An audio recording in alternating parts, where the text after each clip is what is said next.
They have a ton of superstition. They have a superstition for everything. There's one where you can't whistle inside because you'll lose money. They are very superstitious about shaking someone's hand through a doorway. You weren't allowed to have a draft going through a room because that would always get you sick.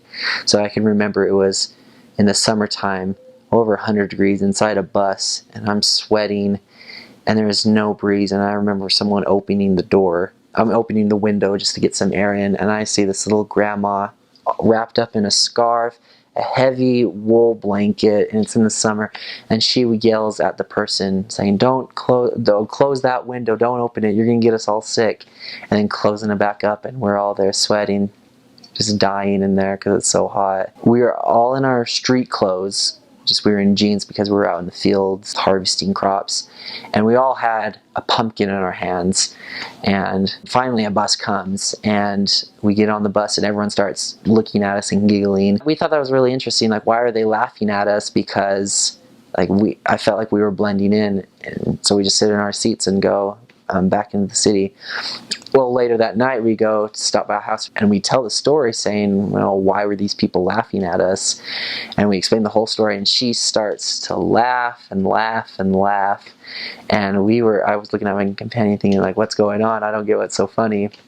And so then she explains how in Ukrainian culture, like a folklore in the 1800s and 1700s, hundreds of years ago, in the villages, if there was a boy that saw a girl and he wanted to marry her, he'd go to the family and say, hey, I want to marry your daughter.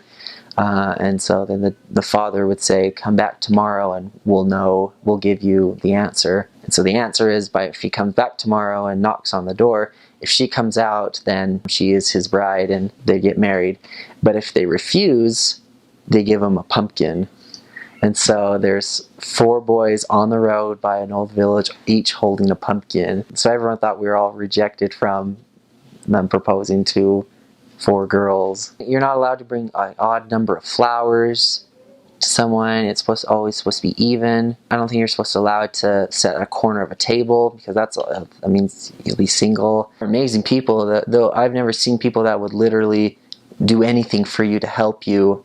However, when you first met them, if you didn't know them, if you didn't have that connection, they wouldn't want to talk with you. You would say, hi, like, how are you doing? And they'd stop and they'd turn and they'd look at you and they realize that they're talking with you, and they'd ask, like, do I know you? They put up their walls up first if they don't know you, and they think it's very strange to talk to a stranger on the streets.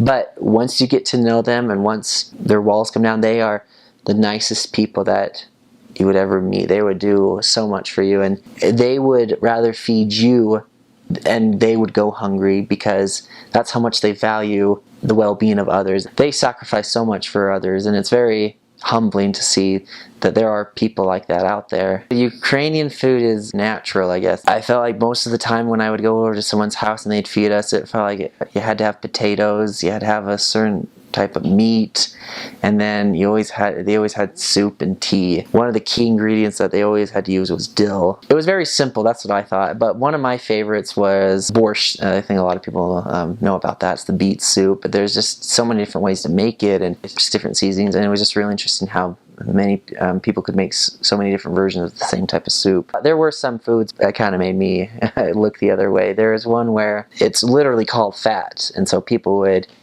put it on bread and it would be pig fat. They just eat it like it was candy. For some people, they just loved it, and they would always offer it to us, and I would always take the most minimal amount of that as possible. And then there was also holodiets. What it is, it's a platter that they put meat on the bottom, and then they somehow create this gelatin, meat flavored gelatin, and put it on top of the meat. So you have a layer of meat and this jello, this meat flavored jello on top of it. And I don't know how they made it, and it was not very good. I'm not a big fan of it, but I had to try it, so I could just say I did. But other than those 2 things, I thought Ukrainian food was pretty good. It was pretty common to talk with a few, especially if it felt like men. We would just ask them about their lives, and it got to the topic of the Soviet Union. There would be a ton of people I would say I wish that the Soviet Union was still around, just because they were promised a home, a job, more money than they're receiving now. And it was just interesting to see how certain people would say, oh, I wish the Soviet Union was back again. And there's other people saying, no, I'm glad the Soviet Union ended. I've been able to do things I couldn't imagine doing if the Soviet Union was still around. You know, they said sometimes it was hard living in a country where they didn't really know what was going on outside. And some people knew that the news was a little biased, but I didn't know any like horror stories of what was going on there. I always felt safe there, and I always tried to be smart about going down certain streets or going to certain buildings. And I'm just a firm believer, in, especially in Ukraine, if you want to go find trouble, if you're looking for trouble, you'll find it. But I never had any problem with it. In the summer times, it's really hot and really humid, and the winters are similar to here when there is snow, but it's so much colder with the humidity. And the winters while I were there, they were unusually colder. It would get to -40, and rivers would freeze over just because it was an unusual winter, but it was really cold. The more east you go in the country, the more Russian you hear, the Russian language you hear, and more pro-Russian views, whereas the more west you go, the more Ukrainian you hear and the more pro-European ties.